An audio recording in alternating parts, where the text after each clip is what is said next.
Hello, I'm Steve. This is the Patio Heat channel, where we create visual concepts of infrared heating as well as tips for ideal patio comfort. Our one-on-one customer support is focused on you making the best decision for your application. Visit our patioheat.com website for sales and more information. Please tap that like button if you find this video useful, as it helps others find our channel. Now let's get heating. Alright, so here we have the screened in patio room here. You can see we have some glass panels at the lower section, and then we also have just screened in area up here. There is a doorway, I'm certain, over here, but I think back here there might be or may not be another doorway as well. Both doors swing out to the outside, so I'm not concerned about the doors swinging in. And then I believe there is a little, I'll call it a little niche that comes out of the property itself here. And there's a sliding door, and I believe there's a couple of windows on the left and right as well. There is a ceiling fan. I'm not quite sure of the true height of the ceiling fan, but I'm not quite sure that that also would matter in this application. Let's go ahead and look at the overall dimensions. Alright, so I have plenty of dimensions here, but essentially we have 14 by 16. I have this front section at 4.8 and then 6.5 roughly here, 11.4 here. I have a height over here at about 8'5", and total square footage of roughly about 155 square feet. And I should mention that I did cut off, I went from here to get that square footage, so we're not going to be heating this space over here or on the opposite side as well. Alright, let's see if this there's any other information I'd like to go through.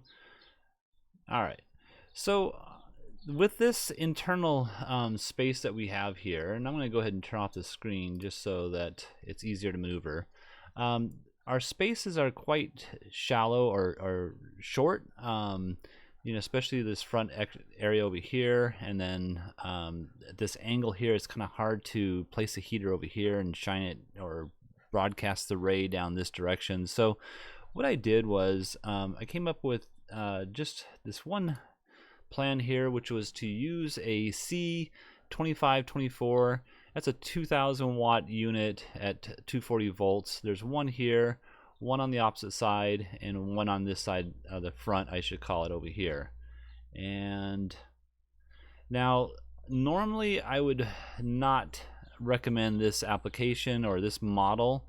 I like to have a longer unit if possible, so that my ray is broader and more evenly flowing through the space more evenly. But let's go ahead and see what we get out of this, and then I'll go ahead and just mention one other thing that we could do. Now, the hesitation, I guess, is based really upon the fact that this is a well-protected area. When you have this much reduced airflow because of the glass and because of the rooftop and the structure itself, I think you kind of want to be careful about how much heat you put into a space like this. Now, I also believe that this is in a cooler climate throughout the winter months, so that, you know, it's going to be one of those things where you want more heat at certain times and less heat at others. I'm going to go ahead and turn off that dimension. Alright, let's see. One thing I want to just mention real quickly is the clearance. So you can see here, I'm meeting the clearance by just moving the heater from this point here to the center of the bracket, going with the slope itself. So I'm meeting the clearances there, and let me turn that dimension back on so you can see what, there we go, what that true measurement was. So that's a 1 foot 7.5 inches from this point to the center of the bracket itself. So that should help in a mounting scenario here, and that's based on, I think I have this at 6 inches high. This is, maybe it's 8 inches high, but mainly you can see that we're meeting the clearances here without an issue. So and that is screened in area, so you don't want to come close to that screened in. You want to maintain at least the minimum clearances there, and that's what I'm doing.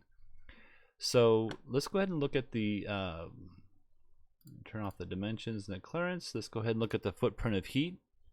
Now with this model, you can see that, you know, we're basically heating up most of the space pretty well. There's a little space over here that we're missing right here in this corner, and then also right here in this corner, and then for the most part we're covering the area fairly well. Now I'm going to go inside here and just take a look out this way here. I think I can do it, but you can see that the rays are not at their true intensity that I like to see at, just based on the fact that our ray is really designed to travel a certain distance at the optimum amount of heat. So but we do have some crossover rays, so these rays are traveling this direction, these rays are traveling that direction, and so there's going to be a crossover ray here in the middle. So this might be efficient enough for some people, and then others it might not be. But you can also see here we have 3 crossover rays. So we have right here coming off of this model up here, and then this ray coming down, and then the one in the front here. And so this is going to be a kind of a warm spot as well, if this is enough heat for this particular individual. Now what I probably would recommend is going to, this is like I said, a 2524 model. What I would recommend is going with a CD4024. So this model is 33 inches or 39 inches long. I need to check that real quick. Let's see if I could let me just pause this for a second and I'll be right there. Alright, so yes, 39 inches is the actual measurement from here to here. Now the CD4024 is the exact same dimension, only it has 2 elements. And the nice thing about that would be that you could really get 4,000 watts down here. And I think with that square footage, which is 155 square feet, where are we at here? Yeah, I think you would want more BTUs per square foot than you would with just 3 of these. And the nice thing about the dual element unit is you could duplex switch them, or you can turn them on to a zone controller. That zone controller would be something that you could turn it from 1% on to 100% on. The duplex switch would allow you to turn one element on, one element off, or both elements on. And you could duplex each one individually. That way you can really fluctuate the amount of heat you're looking for with a kind of a lower cost ability to adjust the amount of heat. So I'm going to go ahead and turn that off. So this is really my best recommendation, just based on the dimensions that I have. And some of these dimensions are just guesswork, because I really only received the fact that this is a 14 by 16 and that it's a octagonal type shape structure.